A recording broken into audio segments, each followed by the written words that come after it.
Rritja e temperaturave këtyre ditëve ka shkaktuar shumë zjarre në rajonin e Tetovës dhe jo vetëm. Më shumë zjarre janë përhapur në Pyje dhe prona bujqësore.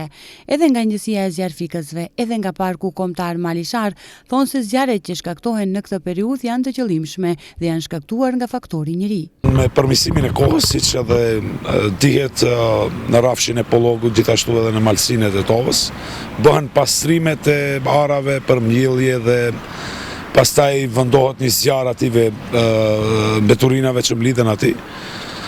Mirëpo ka në shumë të rasteve qytetarë të pandërgjetshëm të cilët i lënë në mënyrë të tillë dhe pastaj zjarri përhapet dhe bëhet një katastrofë më e madhe. Vështirë për të shuar, ka terene të vështira në malin Sharr, gjithashtu dhe në pjesët poshtë të arave që bujqët i pastrojnë. Realisht nuk kemi ndonjë numër të caktuar, por kemi pasur në komunën e Vrapçishtit, komunën e Bogovinës, malsinë e qytetit të Tetovës edhe në komunën e Tartës.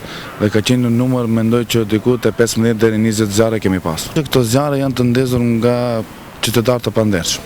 Dua të falenderoj edhe komandirin e njësisë të zjarfikësve, zotëri Avni Ahmetin, i cili ka qenë gatitur çdo herë që kemi bërë telefonata prej parku.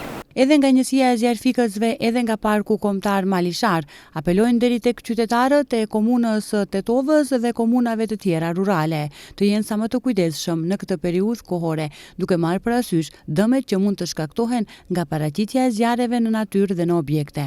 Gjithashtu apelojmë deri tek buqit dhe pushuesve në natyrë të mos ndezin zjarre dhe të mos hudhin cigare, pasi që një shkëndije vogël mund të shkaktojë një katastrofë të madhe në këto temperatura të larta. Nuk mbahet mend më herët kaq raste që në këtë periudhë të kenë zjarfikësit për shuarjen e zjarrit. Qytetarët pikësparit kenë kujdes që mos ndezin vend e pa vend, për arsye se është një thatësi e papame.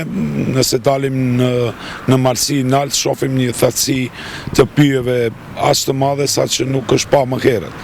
Kështu që i bëjmë apel qytetarëve që të kenë kujdes, gjithashtu organeve kompetente që të jenë në teren dhe të bëjnë inspektimin sa më shpesh në këtë periudhë. Ne ju bëjmë apel qytetarëve që të mos ndezin zjarre nëpër Parkun Kombëtar, se në qoftë se zgjerohet shumë nuk kemi kapacitet edhe ne si park pastaj që të ndërmarrim masa.